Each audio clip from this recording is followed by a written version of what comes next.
In the shimmering, glass-walled world of Harrison Industries, a janitor and her daughter were meant to be invisible.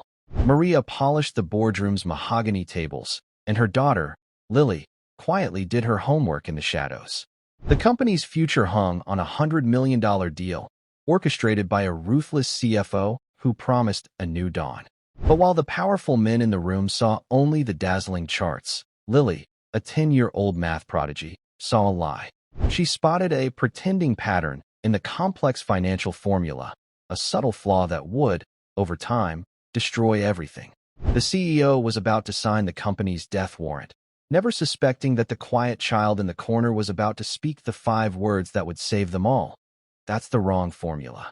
Before we dive in, if you like this kind of stories of overcoming adversity and justice, let us know in the comments where you're watching from. We love seeing how far these stories reach. Now let's jump back in. Enjoy the story. In a tower of silent glass and steel, a little girl's whisper was about to become a roar. Her mother, the janitor, was meant to be invisible in the most important meeting of the year. But her daughter saw something that the most powerful men in the room had all missed. The city of Crestfall glittered below, a sprawling blanket of diamonds tossed on black velvet. From the 50th floor of the Harrison Industries Tower, the world seemed quiet and orderly. Up here, in the boardroom, the air itself felt expensive. It was heavy with the scent of polished mahogany, old leather, and the unspoken pressure of $100 million. Maria adjusted the strap of her worn utility cart, its gentle squeak the only sound that didn't belong. She was a ghost in this world of titans. Her uniform, a crisp but simple blue, was a cloak of invisibility. She moved along the edges of the grand room, her cloth whispering against the vast table, her presence acknowledged by no one. It was her job to erase any trace of human imperfection, a fingerprint on the glass, a stray crumb on the carpet, before the final signatures were placed on the deal that would either save the company or shatter it. Tucked away in a small alcove near the service entrance, sitting on an overturned bucket, was her daughter, Lily. At 10 years old, Lily was a child of shadows and silence. Her world was one of waiting for her mother to finish mopping hallways that echoed with the ghosts of departed executives. She had a worn textbook balanced on her knees and a pencil in her hand. Her dark hair fell over her face, hiding her intense concentration. Tonight was unusual.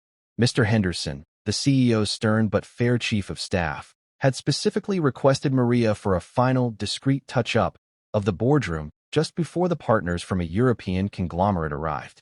He'd looked past Maria, not at her, and said, "We need the room to be pristine, Maria. Absolutely perfect. You'll stay until the meeting starts, then leave through the service exit. No one should even know you were here." Maria had nodded, her heart sinking. It meant Lily would have to wait with her. The babysitter was for her normal shift, not these sudden, late-night summons. So Lily came along, a small, silent partner in her mother's nightly toil. She knew the rules: stay quiet, stay small, and never, ever touch anything. Lily wasn't reading a storybook. She was working through a high school algebra problem set she'd found online. Numbers were her friends. They were logical and true. Unlike the shifting glances and hushed, sharp-edged words of the adults in this building, numbers never lied. Her pencil scratched faintly on the page, a tiny, industrious sound in the vast, waiting silence. Her mother worked with a quiet grace, her movements economical and sure. Maria loved her daughter with a fierceness that was the engine of her life. Every floor she scrubbed, every trash can she emptied, was a step toward a future where Lily wouldn't have to live in the shadows. She wanted Lily to sit at a table like this one day, not to clean it.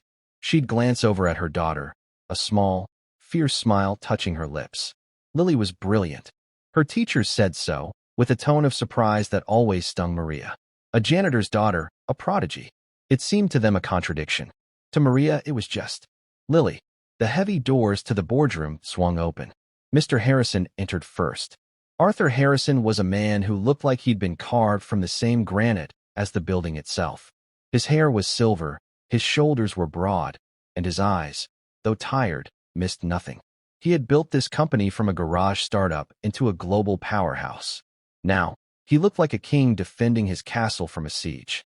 He carried the weight of his legacy, and tonight, that weight was crushing. Following him was a younger, sharper man. This was Julian Thorne, the chief financial officer. Thorne moved like a panther, all sleek confidence and predatory grace. His suit was impossibly sharp, his smile a flash of white that never quite reached his eyes. He exuded an aura of modern, ruthless efficiency. He was the architect of this deal, the man who promised a new dawn for Harrison Industries. Thorne never looked at Maria. To him, she was part of the furniture, and furniture does not require acknowledgement. Mr. Harrison, however, paused. He saw Maria, then his eyes flickered to the alcove and saw Lily.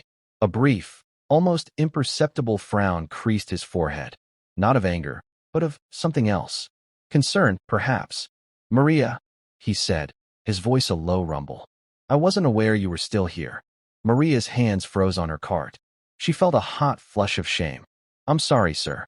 Mr. Henderson asked me to make sure everything was perfect. I'm just leaving."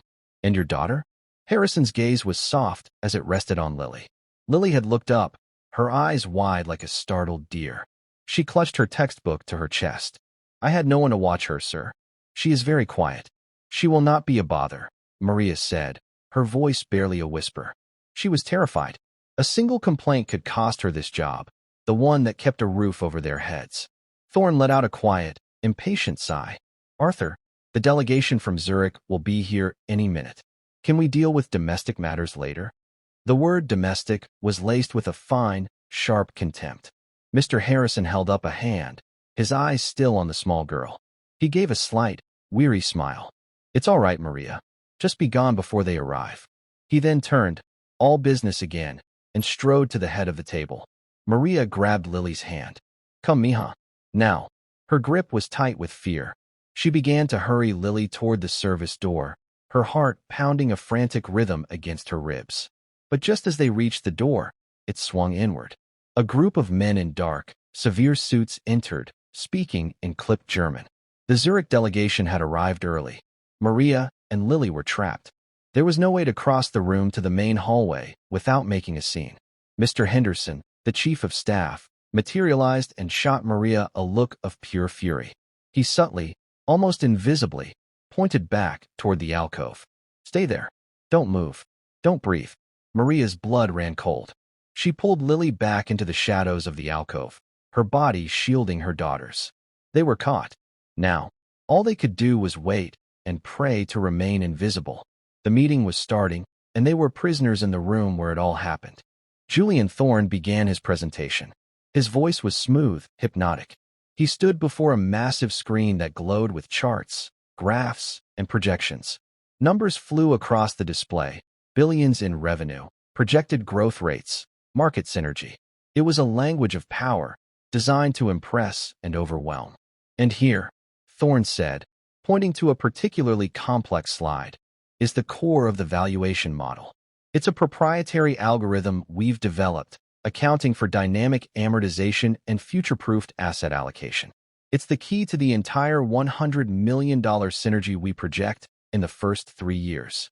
The men from Zurich nodded, their faces grim and unreadable. Mr. Harrison leaned forward, his hands steepled, his brow furrowed in concentration. He was staking the company his father had started, the company he had built, on the truth of those numbers. In the alcove, Lily had instinctively shrunk behind her mother, but her eyes were fixed on the screen. She wasn't looking at the dazzling graphics or the big, bold totals. She was looking at the long string of variables and symbols at the bottom of the screen, the formula Thorne was so proud of. It was elegant and complex. It looked like something from one of her advanced textbooks. She saw variables for principal, for interest rates, for time, for compounding periods. But she also saw something else. Something small. Something that felt wrong. She squinted, her mind racing. It was similar to a compound growth problem she had been working on just an hour ago, but with an extra variable, a little delta symbol she didn't recognize, tucked deep inside a nested parenthesis. It seemed to be a kind of discount factor, but its placement in the equation was strange. Instead of reducing the final value in a transparent way, it was woven into the compounding calculation itself.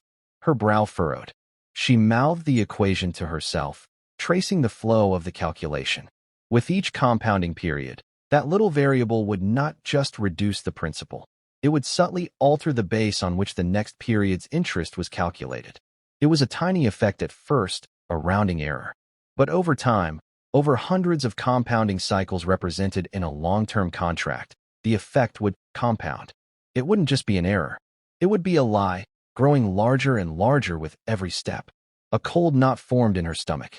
It was like a puzzle where one piece was hammered into the wrong spot. From a distance, the picture looked fine.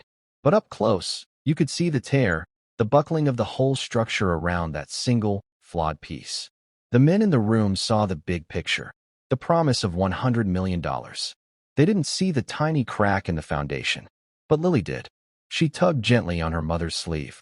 Maria was statue still, her eyes fixed forward, praying for the floor to swallow them.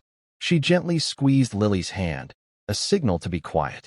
"Mama," Lily whispered, her voice so soft it was barely a breath. "Sure, mija." Not a sound. Maria breathed back, not looking down. "Mama." "The math," Lily insisted, her whisper a little more urgent. "On the screen. It's wrong." Maria's entire world screeched to a halt. For a moment, she thought she had misheard. She looked down at her daughter. Lily's face was pale, her eyes wide and serious, fixed on the glowing screen. There was no childish fantasy in her gaze. There was only a terrifying certainty. "What are you talking about?" Maria whispered, her voice tight with panic. "Lily, this is not a game. Be quiet." "It's the formula," Lily breathed, pointing a small, trembling finger. "The one for the valuation.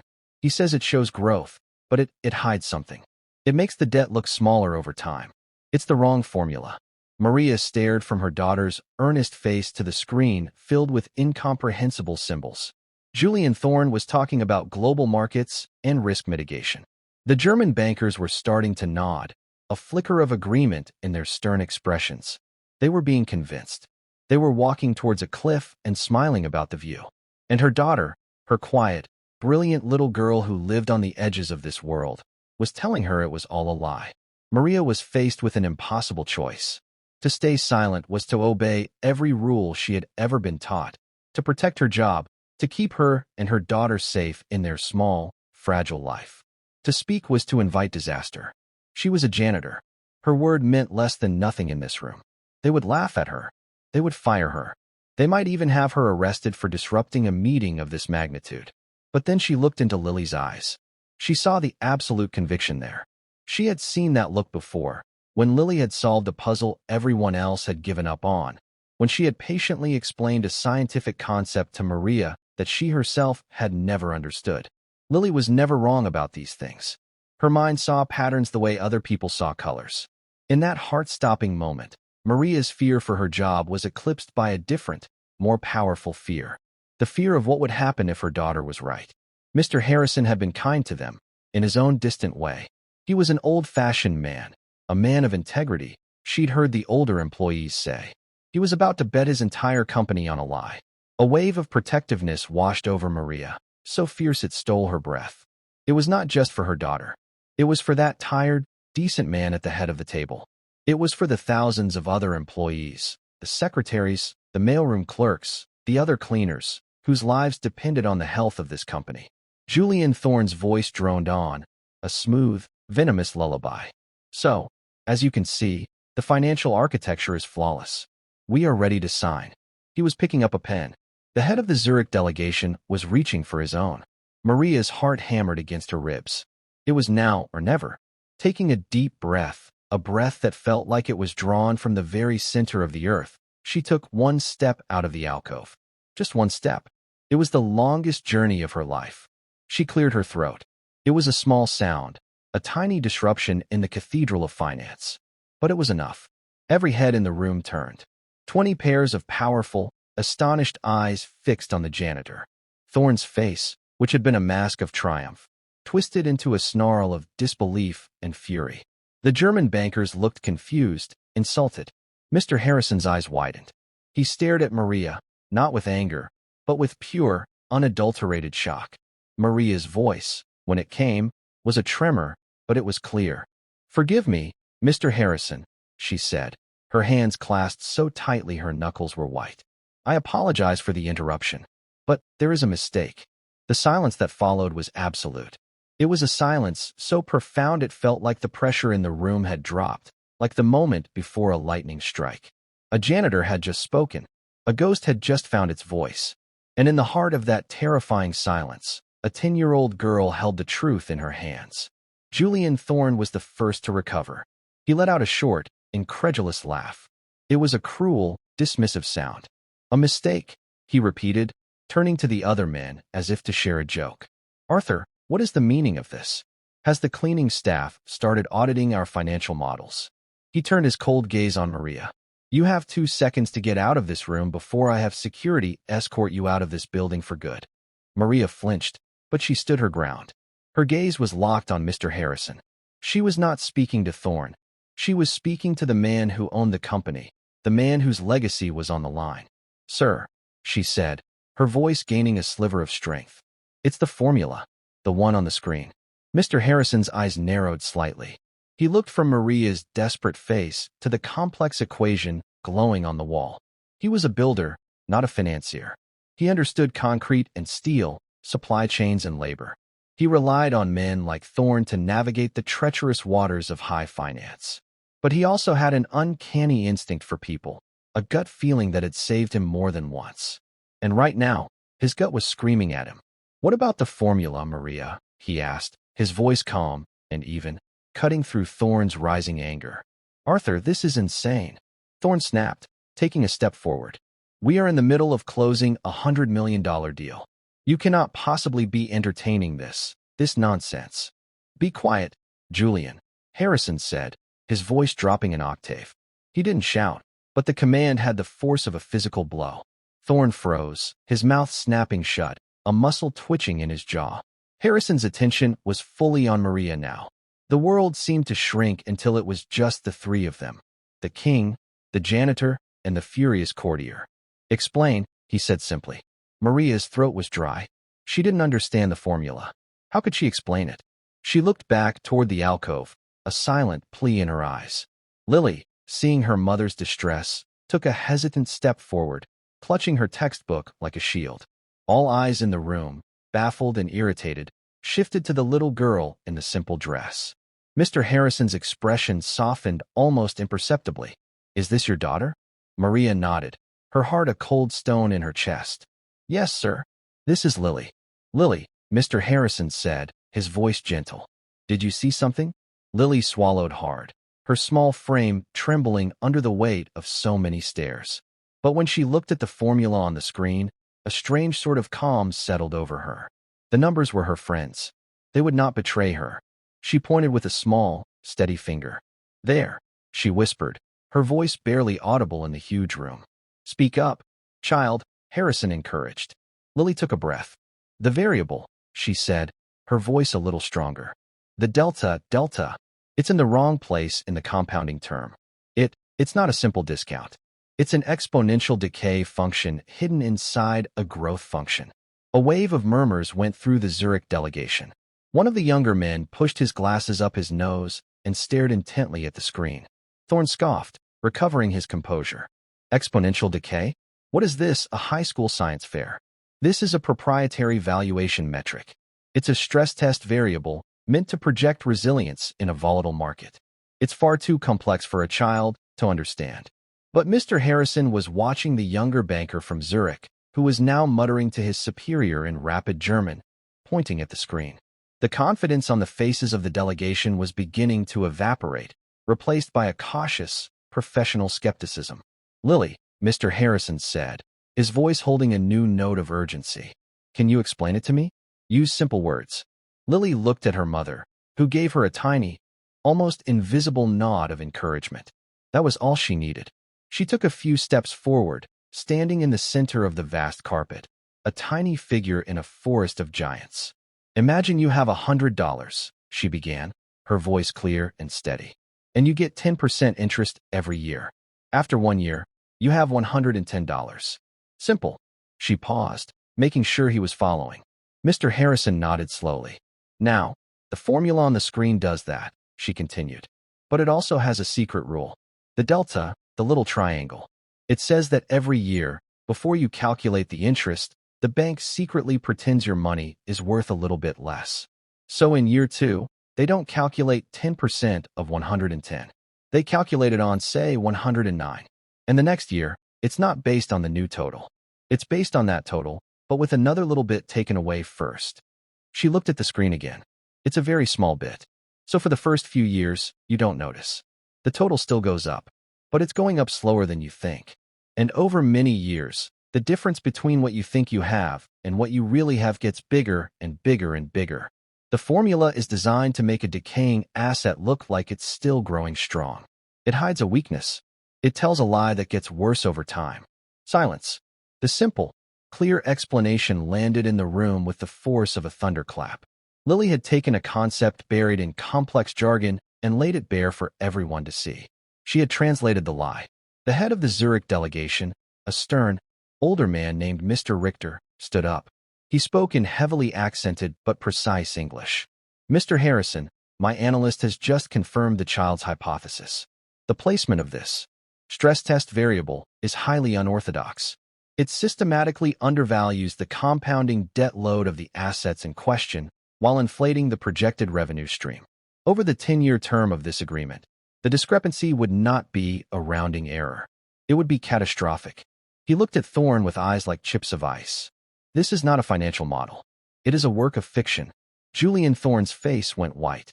The mask of smooth confidence shattered, revealing a raw, desperate panic underneath. That's a gross misinterpretation. It's a standard hedge against market fluidity. "There is nothing standard about this, Mr. Thorne," Richter said coldly. "We are terminating our interest in this negotiation." Effective immediately, he and his delegation began gathering their papers, their movements stiff with anger. They had almost been tricked. Their professional pride was wounded, and their money had been protected by the most unlikely of sources. As they filed out of the room, Mr. Richter paused beside Lily. He looked down at the small girl, who seemed to be trying to shrink into the carpet. He reached into his coat, pulled out a heavy gold pen, and offered it to her. "In my country," he said, his voice gruff but not unkind, "we reward clarity and truth. You have shown more of both than anyone else in this room today. Thank you." Lily looked at her mother, who was staring in stunned silence. Maria nodded, and Lily shyly took the pen. The delegation left. The heavy doors clicked shut, leaving Mr. Harrison, a trembling Julian Thorne, and a janitor and her daughter in the wreck of a $100 million deal. The room was still. The only sound was the faint hum of the city outside. Mr. Harrison slowly sat down at the head of the table. He looked old, older than he had just an hour ago. He looked at the glowing screen, at the deceptive formula that had almost cost him everything. Then he looked at Julian Thorne. "Julian," he said, and his voice was terrifyingly quiet. "You have been my CFO for 8 years. I trusted you. I brought you into my father's house." "Arthur, I can explain." Thorne stammered, beads of sweat on his forehead. "It's a protective measure. The market is unpredictable. I was trying to build a buffer to protect us." "Protect us?" Harrison's voice was laced with iron. "You built a lie, Julian. You built a time bomb, and you were about to place it in the foundation of this company. A bomb that a 10-year-old child could see." He gestured to an intercom on the table. "Henderson, get security up here. Now." Mr. Thorne will be escorted from the premises. He is not to touch his computer. He is not to speak to anyone. His access is revoked. We will conduct a full, forensic audit of every deal he has signed in the past 5 years. "Arthur, you can't." Thorne pleaded, his voice cracking. "My career, my life." "Your career is the least of your concerns right now, Julian," Harrison said, his voice flat and final. "You should be thinking about fraud statutes and prison sentences. Now get out of my sight." 2 large security guards entered the room. They flanked Thorne, who seemed to crumple, all the fight gone out of him. He looked like a puppet with its strings cut. As they led him away, his eyes fell on Maria and Lily. It was a look of pure, venomous hatred. A look that promised that this was not over. Maria instinctively pulled Lily behind her, shielding her from the man's toxic glare. And then they were alone. Just the 3 of them in the grand, silent boardroom. The CEO who had just been saved from ruin. The janitor who had risked everything. And the little girl with a gold pen in her hand and the weight of the world in her eyes. Mr. Harrison let out a long, shuddering breath. He ran a hand over his face, the picture of exhaustion. He looked at the 2 of them, standing there by the service door, looking as though they expected to be punished for the chaos they had wrought. He rose from his chair and walked slowly toward them. He was an imposing figure, and Maria couldn't help but flinch, expecting the other shoe to drop. She had saved him, yes, but she had also broken every rule. She had embarrassed him in front of business partners. The cost of her courage, she feared, would still be her job. Harrison stopped in front of them. He didn't look at Maria. He knelt down, so his eyes were level with Lily's. It was a gesture of respect that was so unexpected it made Maria's breath catch in her throat. "Lily," he said, his voice thick with an emotion she couldn't quite name. "What you did tonight. You have any idea what you just did?" Lily shook her head, her eyes wide. She clutched the heavy pen. "You saved more than a deal. You saved this company. You saved the jobs of 3,000 people. You saved, well, you saved me from being the worst kind of fool. The kind who is so blind he can't see the viper in his own house." He looked up at Maria, and for the first time, he truly saw her. He saw the exhaustion etched around her eyes, the strength in her jaw, the fierce, protective love she had for her daughter. He saw a woman of immense courage. "Maria," he said, his voice filled with a profound, humbling gratitude. "I have been walking past you in these hallways for years. I am ashamed to say I never truly saw you. I am so sorry." Tears welled in Maria's eyes. She had braced herself for anger, for dismissal. She had not been prepared for this. For kindness. For humility.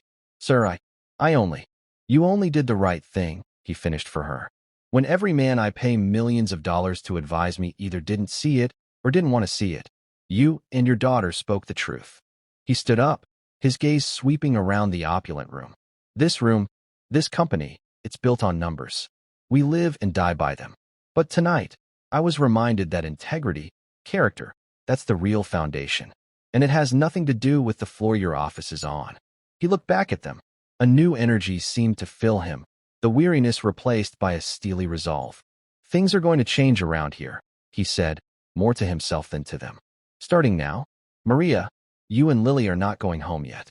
If you don't mind, I'd like you to join me in my office. I think we have a great deal more to discuss." As he led them out of the boardroom and down the quiet, carpeted hall toward the corner office, Maria held Lily's hand. The little girl's steps were light, almost skipping, but Maria's felt heavy, as if she were walking in a dream. She had entered this building as a ghost, a servant meant to be unseen. She was leaving the boardroom as something else entirely. She wasn't sure what it was yet, but she knew, with a certainty that settled deep in her bones, that the days of living in the shadows were over. Mr. Harrison's office was nothing like the boardroom. The boardroom was a place of war, cold and impersonal. His office was a place of history, warm and deeply personal. The walls were lined not with abstract art, but with framed black and white photographs of his father and grandfather standing proudly in front of rough-looking construction sites. There were dusty blueprints of the company's first factory under a sheet of glass on a side table. The scent of mahogany was replaced by the faint, comforting smell of old books and brewed coffee. Behind his large, cluttered desk was a wide window that looked out onto the same glittering cityscape, but from here, it felt less like a kingdom to be conquered and more like a community to be protected. "Please," he said, gesturing to two soft leather chairs in front of his desk. "Sit down. Both of you." Maria hesitated. She had cleaned these very chairs 1,000 times, always careful not to disturb the perfect arrangement of papers on the desk. To actually sit in one felt like a transgression. Lily, however, seemed less intimidated. She climbed into the chair, her small feet dangling far above the plush carpet, and looked around with open curiosity. Mr. Harrison walked over to a small refrigerator tucked into a credenza. "Can I get you something? Water? Juice? I think there might even be a chocolate bar in here somewhere." "No, thank you, sir," Maria said quickly. "We are fine." He ignored her polite refusal and came back with 2 bottles of apple juice and a bar of expensive-looking dark chocolate. He handed the juice to Maria and the chocolate to Lily. "For you," he said to Lily with a small smile. "A consultant's fee." Lily looked at the chocolate, then at her mother. Maria gave a slight nod, and Lily carefully unwrapped a corner of the foil. Mr. Harrison settled into his own chair, not behind the desk, but in another armchair across from them, making the arrangement feel less like an interrogation and more like a conversation. He leaned forward, his elbows on his knees, and looked at Maria. "Maria," he began, his voice low and serious. "How long have you worked for this company?" 12 years, sir," she answered. "I started a few months after my husband passed away." The information landed quietly in the room. He hadn't known. He hadn't known anything. 12 years, he repeated softly. He looked at Lily, who was taking a small, precise bite of chocolate. "So, she has grown up in these hallways." "Yes, sir. On nights when I cannot find anyone to watch her, she comes with me. She does her homework. She reads. She is always good. She never makes a sound." Maria's voice was filled with a mother's reflexive defense of her child. "She does more than her homework, it seems," Harrison said, a hint of awe in his voice. He turned his attention back to Lily. "That formula, Lily. Where did you learn to read mathematics like that?" "My teacher, Mrs. Davison, gives me extra work," Lily said quietly. "She says my mind needs a bigger playground, so I find problems on the internet. I like the ones about growth, like how a seed becomes a forest or how money grows in a bank. It's all just patterns. How a seed becomes a forest." The simple poetry of it struck Harrison. He had spent his life trying to grow a forest and had almost let a poisoner kill the roots. "And you saw a bad pattern tonight," he said. Lily nodded. "It was a pretending pattern. It pretended to grow, but it was really made to shrink." A heavy silence settled in the office. Mr. Harrison stared at the girl, this child who saw the world in patterns of truth and lies, and felt a profound sense of clarity. For years, he had been surrounded by men who spoke in a language of obfuscation, of plausible deniability, of complex terms designed to conceal rather than reveal. Thorne had been the master of it, and in one simple sentence, this little girl had articulated the truth more effectively than any auditor's report ever could.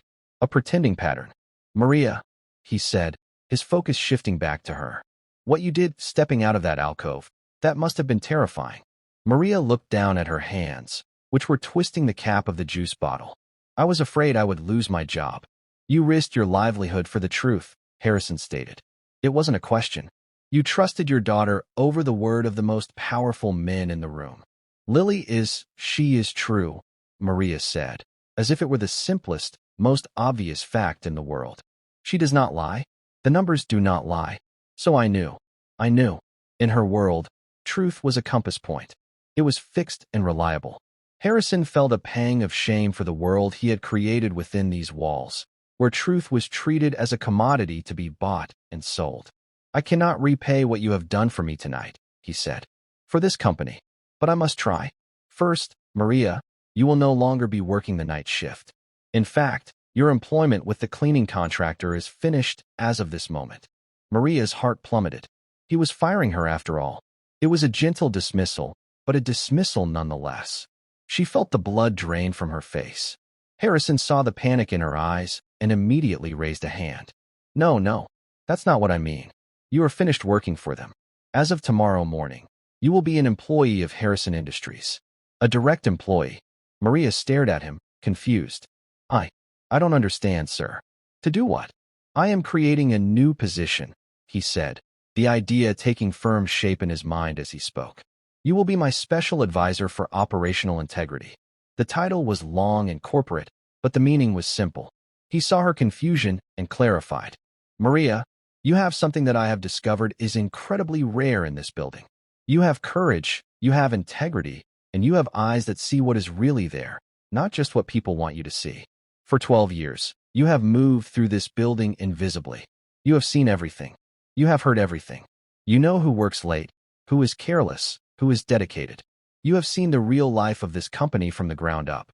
He leaned forward, his voice intense. "I don't want you to clean anymore. I want you to watch. I want you to listen. Your job will be to be my eyes and ears. I want you to report directly to me. No one else. I want you to tell me the truth. The kind of truth that doesn't show up on a balance sheet." Maria was speechless. From janitor to advisor to the CEO. It was impossible. It was a dream. "And for you, Lily," he continued, turning to the little girl who was now listening intently, her chocolate forgotten. "This company is going to fund your education. All of it. From today until you have whatever degree you want, from whatever university you choose. We will set up a trust in your name. You will never have to worry about paying for a book or a class ever again. Your playground, as you call it, will be as big as you want it to be." Tears were now streaming freely down Maria's face. They weren't tears of fear or sadness, but of a profound, overwhelming relief that was so immense it felt like a physical weight being lifted from her soul. For 12 years, she had carried the burden of being a single mother, of living paycheck to paycheck, of praying her daughter's brilliant mind would not be held back by their poverty. And now, in one night, in one impossible hour, that burden was gone. "Sir, I don't know what to say," she stammered through her tears. "Say you'll accept," Harrison said gently.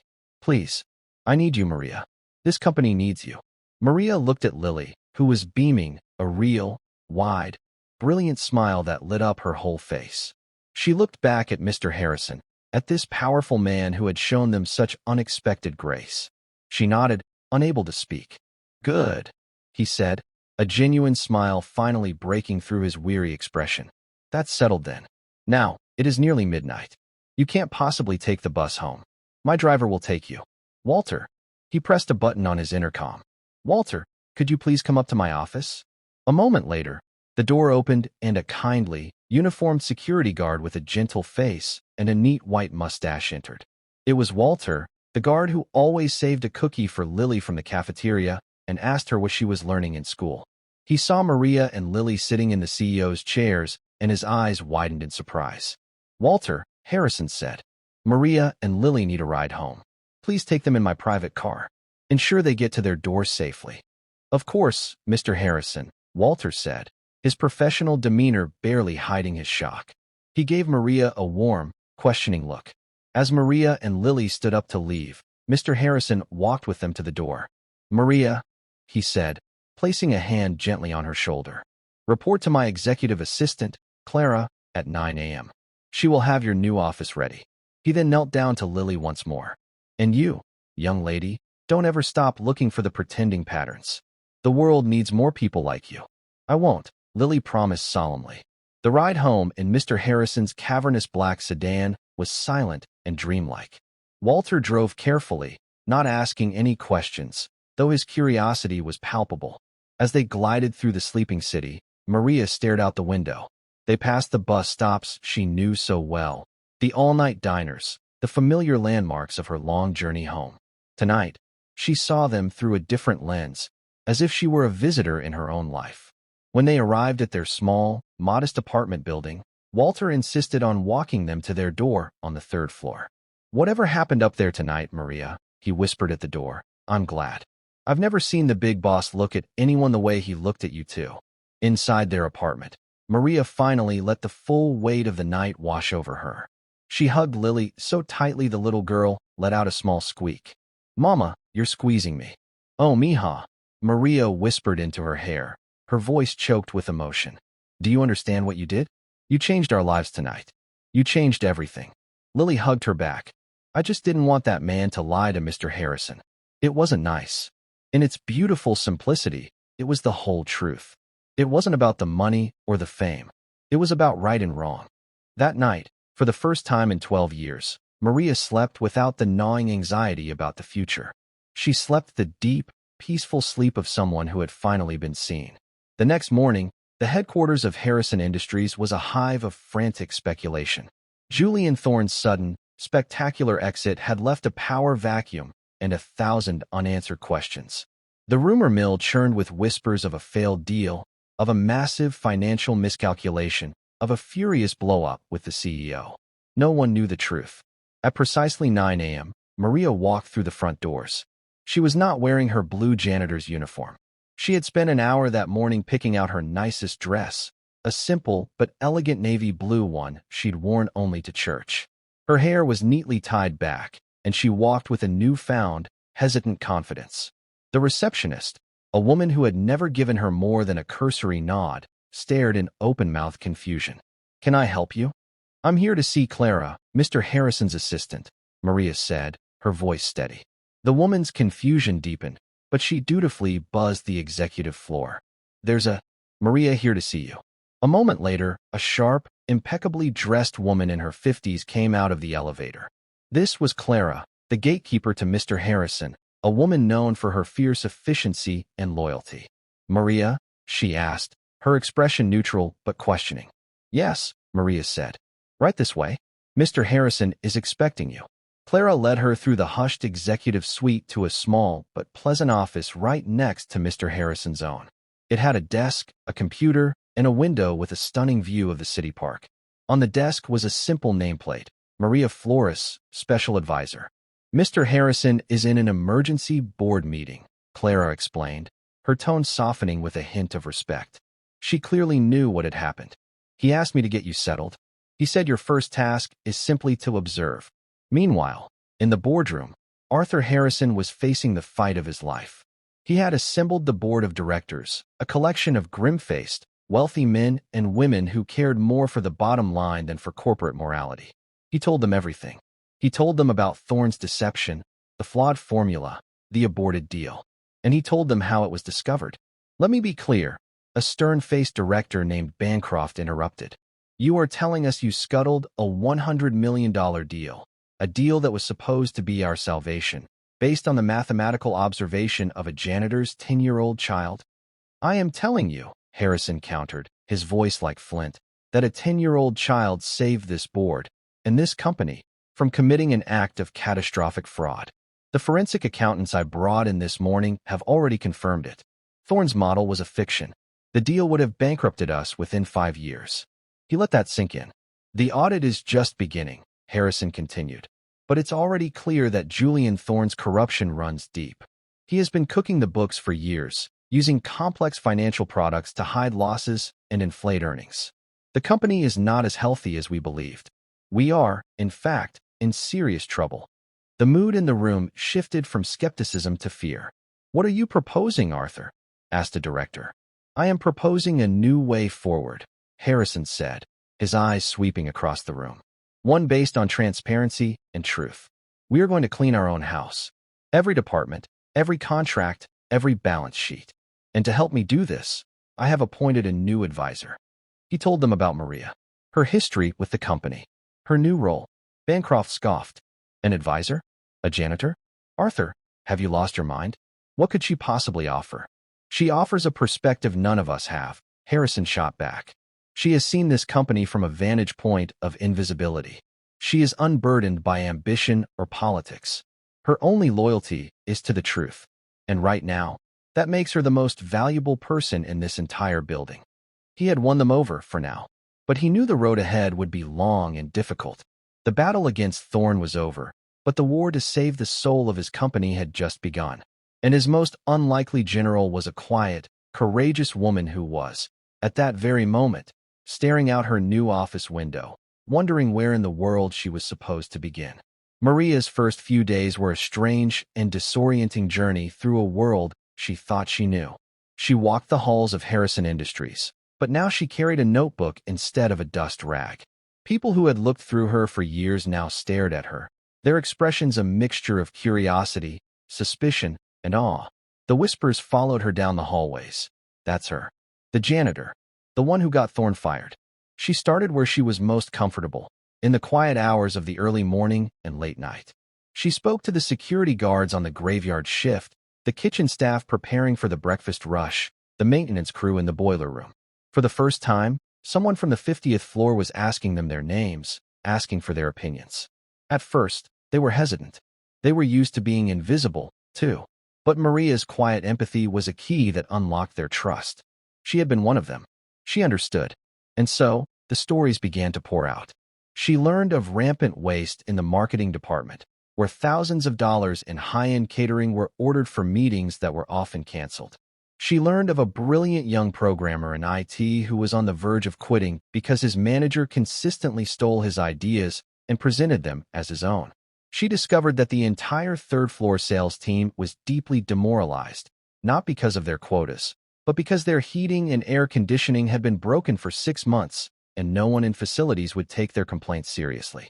These were not the grand, billion-dollar deceptions of Julian Thorne. They were small betrayals. 1,000 tiny cuts that were slowly bleeding the company's morale dry. They were the pretending patterns Lily had spoken of, a culture that pretended to value its employees while treating them as disposable. Every evening, Maria would meet with Mr. Harrison. She wouldn't present data or charts. She would simply tell him what she had seen and heard. She told him about Walter, the night guard, who had figured out a way to reschedule the cleaning crews to save thousands on overtime, but had been told by his supervisor to just do your job. She told him about Sarah in the mailroom, a single mother who had a revolutionary idea for streamlining deliveries but had no one to tell it to. For Harrison, these sessions were a revelation and an agony. He was the captain of a ship, and he was only just now realizing how much of his crew had been suffering in silence, how much of his ship was riddled with rot he had never bothered to look for. The news about Julian Thorne, meanwhile, had hit the financial press. Thorne, cornered and furious, did not go quietly. He began to leak information to a notoriously aggressive journalist, half-truths and twisted data, all designed to paint Harrison as an incompetent, out-of-touch leader who had fired his star CFO in a fit of pique. The story he spun was that Harrison had single-handedly destroyed a brilliant deal that would have saved the company. Harrison Industries stock began to tremble, then to fall. The board of directors, already shaken, began to panic. Bancroft, the director who had been most skeptical of Maria, started making calls, rallying support to have Harrison removed. The company, it seemed, had survived the disease of Thorne's fraud only to be threatened by the cure. The breaking point came a week later. The stock had dropped by 20%. Bancroft formally called for a vote of no confidence in Arthur Harrison's leadership. An emergency board meeting was called. It was the same room, the same table. But this time, Harrison wasn't fighting a viper in his own house. He was fighting for the very soul of the company his grandfather had built. He entered the boardroom to find the directors assembled, their faces grim. Bancroft was at the opposite end of the table, his expression one of cold triumph. "Arthur," Bancroft began without preamble, "this is a disaster. Your rash actions have cost our shareholders millions. You fired our most effective executive and replaced him, it seems, with the cleaning lady. The market has lost faith in you. The board has lost faith in you." Harrison stood at the head of the table, calm and resolute. "The market is reacting to lies, Julian's final act of poison. And what you call faith, I call willful blindness. We were rotting from the inside out, and none of you, myself included, wanted to look closely enough to see it. Rhetoric won't save the stock price," Bancroft sneered. "We need a leader who can restore confidence. We need to undo the damage you've done." Harrison let the statement hang in the air. "You are right," he said, surprising them all. "We do need to restore confidence, but not by going back to the way things were. We need to build something new, something stronger, something real." He paused, then looked toward the door. "And I want to show you how." He nodded to his assistant, Clara, who opened the door. Maria walked in. A wave of shock and anger went through the room. "What is the meaning of this?" Bancroft demanded, rising from his chair. "This is a closed meeting of the board." "Sit down, Bancroft," Harrison said, his voice quiet but commanding. "Mrs. Flores is my advisor, and today, she is going to advise all of you." Maria's heart was pounding. She had never been so terrified in her life. Every instinct screamed at her to run, to become invisible again. But then she thought of Lily and of the trust Mr. Harrison had placed in her. She walked to the center of the room, clutching a simple notebook to her chest. "Mr. Harrison, members of the board," she began, her voice a soft tremor. "I am not an expert in finance. I cannot tell you about stock prices or market synergy. But for 12 years, I have worked in this building, and I can tell you about this company." She opened her notebook. "I can tell you about the third floor, where the sales team wears their coats at their desks in the winter and has lost 3 of its best people in the last year not to competitors, but to pneumonia. I can tell you about the cafeteria, where the staff has been asking for a new dishwasher for 2 years, and whose manager pays for repairs out of her own pocket so her team can get home at a decent hour." She turned a page, her voice growing stronger with every word, every story she gave a voice to. "I can tell you about the research and development department, a place filled with brilliant minds who are so afraid of their budget being cut that they hide their most innovative projects for fear of failure. They are afraid to take risks.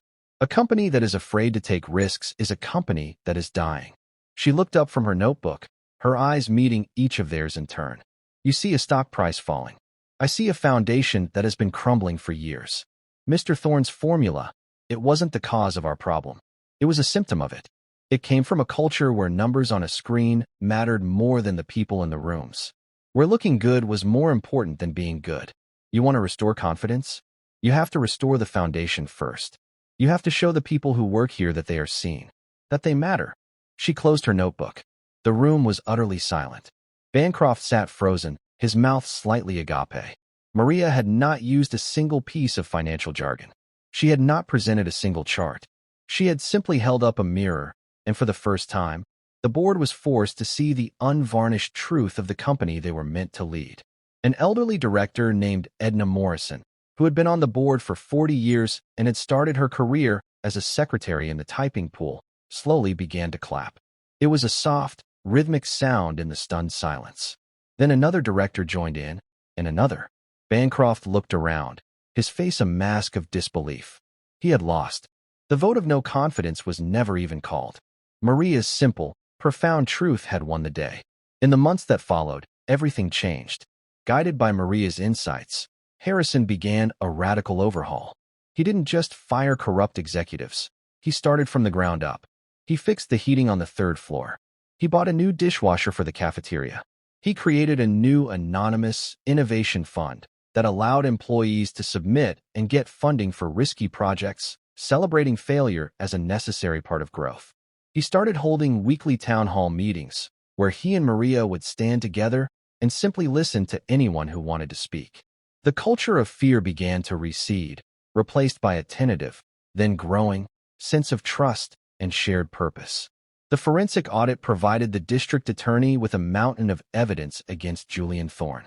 He was arrested in a quiet, unceremonious fashion, his name becoming a cautionary tale whispered in the hallways he once strode through like a king. The stock price didn't recover overnight. It was a long, slow climb, but it was built on something real this time, not on a pretending pattern. One crisp autumn afternoon, about a year after that fateful night, Mr. Harrison walked into Maria's office. It was no longer a sterile, temporary space. The walls were covered in photos of employees, flowcharts of new, more efficient processes sketched out by hand, and a large, colorful drawing. Lily was there, sitting at a small desk in the corner, a textbook open in front of her. She was now 11, and a quiet confidence had settled over her. Her scholarship was in place, and she was already taking advanced placement classes, her mind soaring. Mr. Harrison smiled and walked over to the drawing on the wall.